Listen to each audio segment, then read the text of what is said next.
Hello, everybody. This is Don Markland with Accountability Now, and welcome to the Morning Jolt, where we give you small tidbits of data, information, and inspiration to make better decisions today. It's a tactical podcast about making today better.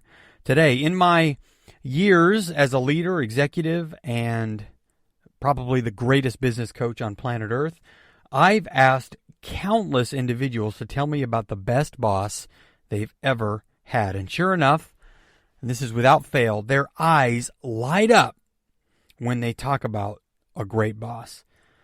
And I've regularly coached people when working with bad bosses. It comes up all the time.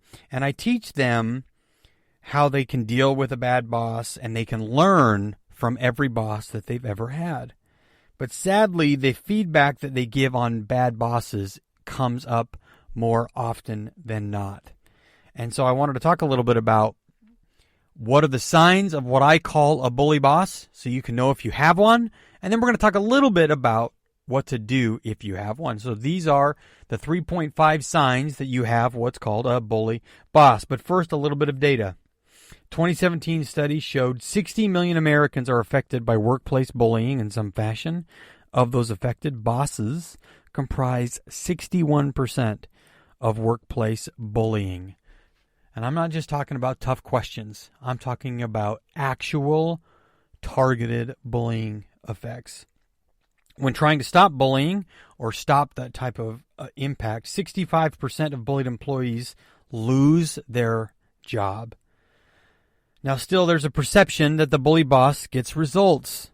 This is very commonly felt. Take, for example, Hall of Fame basketball coach Bobby Knight. He's the winner of 3 national championships in his career with the Indiana Hoosiers and had a very successful coaching career, yet was widely considered as, quote, angry, foul-mouthed, and chair-throwing. So you got to ask yourself, does being a bully boss work? Does it get results? And some are going to debate over that and say, yes, it absolutely does. Now, I want to be clear. The tough boss versus the bully boss. You should be a tough boss. I strongly encourage tough bosses and being tough on people. But the bully boss is very different, and I'm going to explain what the bully boss is. And I've got the 3.5 signs what the bully boss is, and there's a reason why there's a 0.5. The first one is what's called gaslighting, and if you don't know what gaslighting is, I'm going to explain it, but it's a psychological term. Gaslighting is a form of psychological manipulation where the boss will make a person question their reality, and I know that sounds technical, but let me explain. In other words, they use their position of power to confuse, belittle, or more to the point, where a person begins to question their own memory of events. So let me give you an example. They will tell blatant lies or exaggerate something that happened in their favor. They're adamantly denying things when you have proof. So you'll say something happened and you'll show it, but then they'll deny that it happened.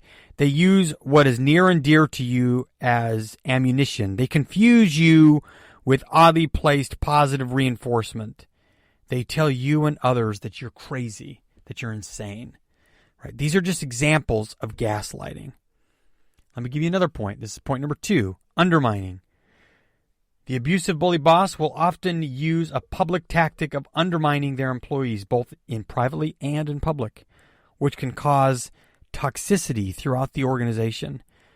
Things to look out for include they will align peers or even superiors against you. They create these coalitions against you. They will talk negatively and almost gossipy about you or others openly. And they will take credit for others' ideas all over the place. Point number 3, this is a big sign, is yelling. And it doesn't mean they don't do it sometimes, right? I'm talking about consistent yelling. Bosses have bad days like everybody. Everybody has a bad day where they get a little loud. But there's a difference between having a bad day and a consistent reputation as a person who yells. When you have a yeller of a boss, so much that it's commonplace, people start to adjust their behaviors.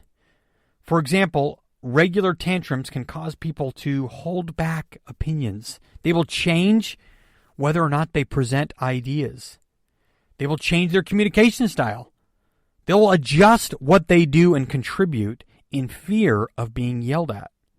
They will do that to a bully boss. And now the point of 3.5, it has to do with attrition.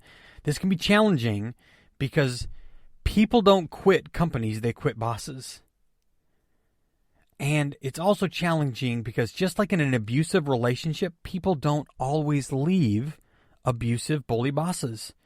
On average, people in abusive personal relationships stay 57% of the time they stay because they have fear of change, right? They don't want to leave that relationship. And I am not for any reason comparing abusive relationships to people at a workplace situation. But oftentimes people can't leave their work even when they have an abusive boss, right? They have to have that job. They feel like they can't stay. So it's hard to say, is attrition being impacted because of my bully boss? They might be a single parent and they can't leave that job.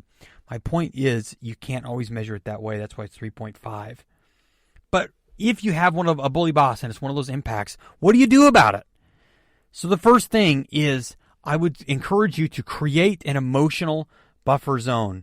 Notice and observe your emotional response when they're starting to behave the way that they do in those certain situations.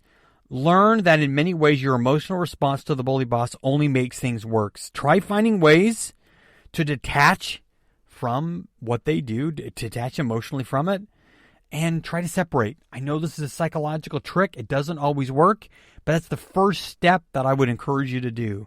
Okay. Second thing is create what's called a stress management toolbox.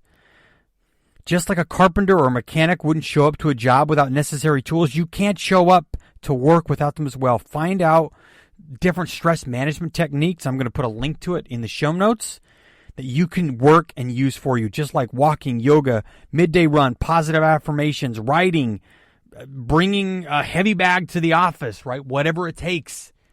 But I'll put a link in there of things that you can do to manage your stress if you have a bully boss that's stressing you out, okay?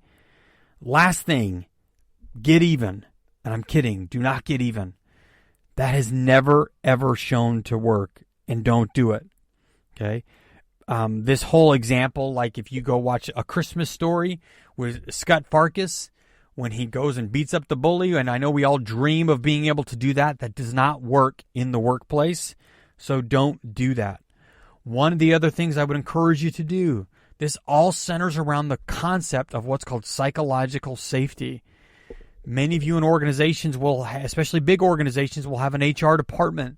And I would encourage you to look for coaching organizations that specialize in psychological safety. I know there's a group called NUMI that specializes in psychological safety, and try to engage with that group to get your entire team understanding psychological safety and trying to develop great core practices around that.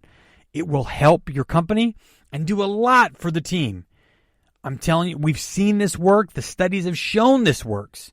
And that will help you manage through this environment. Those are some little tips that can help you if you have a bully boss, and help grow your company and help you stay strong and build your team and maximize your results. If you want more content, first, like and subscribe on Apple and Spotify. You can also follow me on Forbes. You can follow me on Twitter at Don Markland or executivecoach.don on Instagram. You can go to my website, accountabilitynow.net.